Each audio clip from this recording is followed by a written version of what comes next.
இந்த விஷயம் உங்களுக்கு தெரியுமா?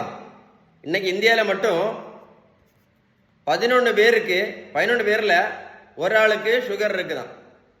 அப்போ சுகர் எவ்வளோ டேஞ்சர் அப்படின்னு புரிஞ்சுக்கிட்டீங்களா? நமக்கு ஒரு பெரிய மூட நம்பிக்கை, ரைஸ் சாப்பிட்றதுனால தான் சுகருக்கு மாத்திரை போடுறோம், இன்சுலின் போட்டுட்டு இருக்கோம் அப்படின்னு. அப்படிதானே? நான் ஒரு கேள்வி கேட்குறேன், பதில் சொல்றீங்களா? வட இந்தியாவில் அவங்க ரைஸ் சாப்பிடவே மாட்டாங்களே. வட இந்தியாவில் எத்தனை பேர் சுகருக்கு மாத்திரை போடுறாங்க, எத்தனை பேர் இன்சுலின் போட்டுட்டு இருக்காங்க? கமெண்ட்ஸ்ல எழுதுங்க சார். இன்னொரு பெரிய மூட நம்பிக்கை, சுகருக்கும் ப்ரெஷருக்கும் மாத்திரை மட்டும் போட்டா போதும் சரியாயிரும் அப்படின்னு. அப்படி யாருக்கா சரியாயிருந்துன்னா கால் பண்ணி பேசுங்க.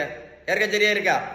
நடைபயிற்சி மட்டும் பண்ணதுனால யாராவது ஏதாவது மாத்திரை நடத்தி இருக்காங்களா?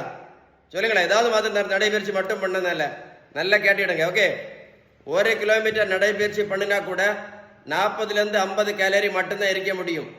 அதனால நடைபயிற்சி மட்டும் பண்ணி எந்த மாத்திரையும் கண்டிப்பா நிறுத்த முடியாது அப்படின்னு ஒரு பேப்பர்ல எழுதி வச்சுக்கிடுங்க.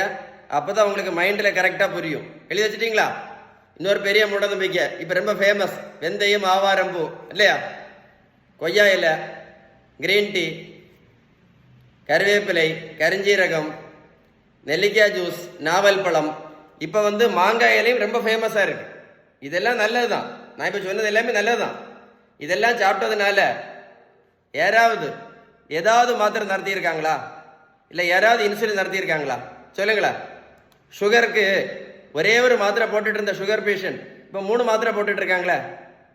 சுகருக்கு மாத்திரை மட்டும் போட்டுட்டு இருந்த பேஷண்ட் இப்போ இன்சுலினும் சேர்த்து போட்டுட்டு இருக்காங்களே. வெந்தயம், கருவேப்பிலை, கரிஞ்சீரகம், மாங்காய் இலை, கொய்யா இலை, நாவல் பழம் இதெல்லாம் சாப்பிட்ட பிறகு கூட நல்லா கேட்டுடுங்க. ஓகேவா? மருத்துவத்தில் உள்ள ஸ்டாண்டர்ட் புத்தகம் ஹாரிசன், இந்த புத்தகம் என்ன சொல்லுதுன்னா, சுகர், பிரஷர், கெட்ட கொலஸ்ட்ரால் வராமல் இருக்கணும்னா கூட இல்ல, வந்த பிறகு நம்ம என்ன ட்ரீட்மெண்ட் பண்ணணும்னா அவங்க சொல்லக்கூடிய கரெக்ட் ட்ரீட்மெண்ட் பேலன்ஸ் டயட் மட்டும்தான்.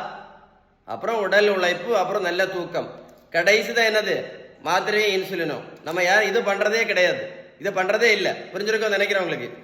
உங்களுக்கு பேலன்ஸ்டு டயட்டை பத்தி ஏதாவது டீட்டெயில்ஸ் வேணும் அப்படின்னா இந்த நம்பர்ல கால் பண்ணி பேசுங்க. இல்லை அப்படின்னா கமெண்ட்ஸ்ல GOOD குட்னு டைப் பண்ணுங்க. நான் கண்டிப்பா உங்களுக்கு ரிப்ளை பண்ணுவேன். இந்த மாதிரி மாத்திரை போட்டு கஷ்டப்படக்கூடிய யாருக்காவது நீங்க உதவி பண்ணணும்னு விருப்பம் இருந்தா இந்த வீடியோ லைக் பண்ணி ஷேர் பண்ணீங்கன்னா உங்களுக்கு மட்டும் இல்லை, நிறைய பேருக்கு யூஸ்ஃபுல்லா இருக்கும். கமெண்ட்ஸ்ல GOOD டைப் பண்ணுங்க. வீடியோ யூஸ்ஃபுல்லா இருந்துச்சா சொல்லுங்க. யூஸ்ஃபுல்லா இருந்துச்சா? Stay tune.